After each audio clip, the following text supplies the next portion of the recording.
Hi y'all, welcome to the 21st episode of my Hypertravel with Hardie video series here on YouTube, in which we travel around the world through the pictures I took 10, 20, 25 years ago. This time we'll be going to Malaysia.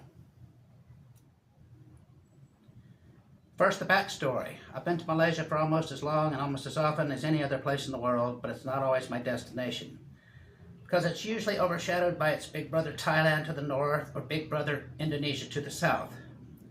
And if that doesn't seem to fit the statistics on foreign arrivals, then it's likely because it straddles the megalopolis of Singapore, whose residents usually must only cross the nearby border to Malaysia to effect any sort of foreign travel, that peninsular landmass that it once shared a government with, thanks to the British. But that was long ago now, and Malaysia has largely reclaimed its ethnic Malay ethnicity by leaving Singapore to its Chinese roots, tempered by the English language, something which brother Indonesia would never do.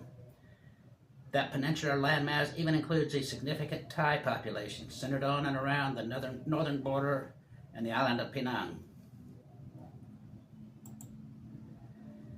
And I've been to many of these areas, including the Cameron Highlands and the eastern seaboard. But this trip is about the island of Borneo, which makes Malaysia almost as big or bigger than Indonesia and Thailand, albeit splayed out over the vast Pacific Ocean. But Borneo is still something of a revelation, and I can't help but think that some backpackers are missing the boat here, literally. Malaysia was always cleaner and neater than its neighboring third world countries, and now it's as cheap as Thailand and Nepal, probably cheaper than Burma or Laos. So where are all the backpackers? They're not here, that's for sure. Outside of the resto pub centers of Kuching and probably Kota Kinabalu too, there just aren't any. I didn't see a white face for a week. Maybe it's because Malaysia is a Muslim country. But these people in Borneo are mostly Christians, and you know what that means. Party! Yes, you'll have no problem finding a brew here, though coffee may be a different story. I'm accustomed to the local kopi tasting great, but having no kick, so tend to compensate with the local Red Bull ripoffs, which have some vitamins too, so kill a couple birds with one stone. In fact, your main problem may be getting to sleep, since Muslims from drinkless, fuckless Brunei come here to get their rocks off, and the local timber workers have needs also.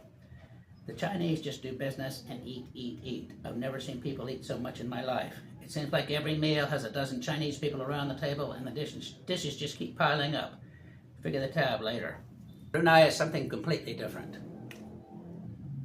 Being one of the per capita richest countries in the world, you don't have to worry about dignity, I guess, even if the wealth comes from one-off petrol pushing.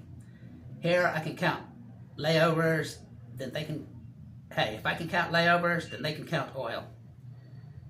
It all depends on what you do with it, and initial observations seem encouraging. I know these people are big-boned and all, overcompensation for island dwarfism, no doubt, but these people aren't missing any meals. And there's no shortage of ostentatious flash either, as befitting one of the richest men in the world. The domes of mosques are made of gold, enough said. And though there is a squatter's village of 30,000, a 5-minute boat ride from the Gilded City, their cars parked on the land side show them to be no poor fishermen. Business is good. Yes, everything is subsidized, of course, that causing no shortage of tension and strategizing with neighboring Malaysia, but with no major problems. The hard part of visiting Brunei is just getting there, it effectively separating Malaysian Sarawak from Sabah. There is one, count 'em, one bus crossing the border and continuing on into Malaysia. Did I mention that you have to cross 4 borders? Yes.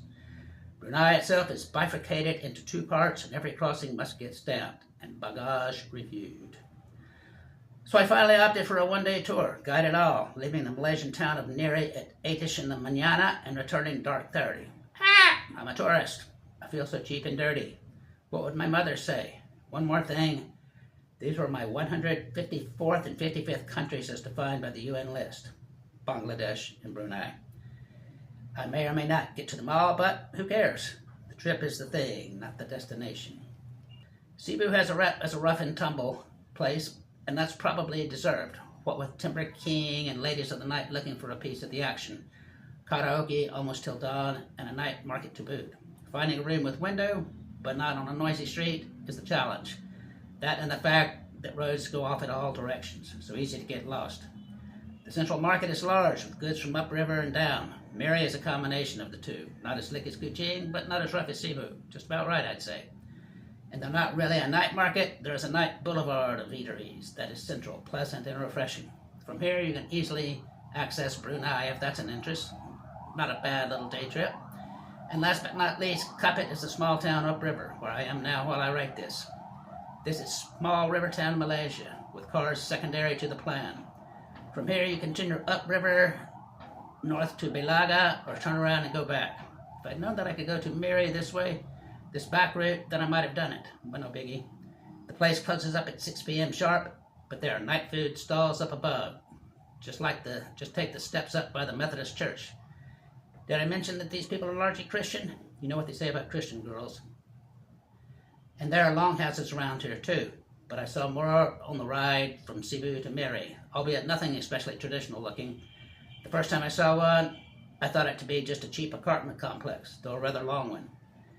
And others in all that vein, varying from modern decent to modern decrepit, defined by the fact that they're all connected.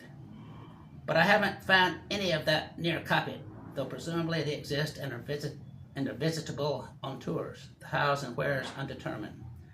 Presumably you need a guide, but I've seen nothing of the sort, nor travel agencies nor tour operators. I suppose you have to ask around, but secretly I've always been in love with an imaginary riverboat town. Timber and lumber keep me limber, I guess. There's just one problem. They don't exist anymore. The romance of river life dates back to Mark Twain and a bygone era when rivers were roads and water was life, before all the automobiles and air conditioners and convenience stores. I've had some pretty boring trips before over the course of 50 years and 155 countries, but this particular version of Kuala Lumpur, Malaysia in the year 2023 just might take the prize. But the fix was in from the start, of course, when the stated goal was recovery from surgery. In this case, bladder surgery from the previous country, in this case, Philippines. It only gets more complicated, to be sure, but the simple twist of fate is that Malaysia is the only country in Southeast Asia with 90-day visa-free arrival and good health care. Fortunately, I did have the opportunity to see the community of ethnic Chinese Malaysians up close, since they have an old Buddhist temple on the warehouse market street that I also inhabited. And so we became friends. The highlights of that friendship was the traditional tea ceremonies that I witnessed there in the temple at Shifu and elsewhere as part of my guided tour. It's fascinating and nothing short of amazing that such traditional aspects of the culture linger on into the present day. But is the Chinese culture nothing if not traditional? What I did not see, and I was looking, was any real connection to the Chinese mainland homeland itself. No. The Chinese language TV shows come from Hong Kong and Taiwan, but no evidence of the looming, lumbering CCP hovering in the background. Even perhaps more surprising was the relative lack of Singapore's presence. Fortunately, I had been to Malaysia before, and Kuala Lumpur also, so nothing is really lost by my decision not to cruise, local or statewide. Not when it's very hot, it rains almost every day, and I'm not strong enough to travel anyway, not really. And the real drama is what's going on in my body. The food is good though, some of the best. But with the major differences from Indonesia and other parts of Malaysia. Nasi lemak is a full-fledged dish in Sarawak, with full-size plate and special options for a higher price. While in Penang and Kuala Lumpur, it comes in banana leaf packets for a quickie breakfast on the go, one of my favorites. Spicy rice in the morning. And nasi campur, mixed rice, is a specific dish in Indonesia, but a category in Malaysia, similar to the nasi padang stalls in Indonesia, but not limited to spicy curries. Still, people, including women, are friendly enough, if not meretricious, and that counts for a lot. A smile is still a smile, whether it's under a veil or $1,000 due. But Malaysia is nothing if not one giant food court. Dishes and digs are significantly cheaper than Big Bro Singapore, also, so no more than Bangkok really, if not Chiang Rai. Did I mention the hospitals are ubiquitous? I'll be back.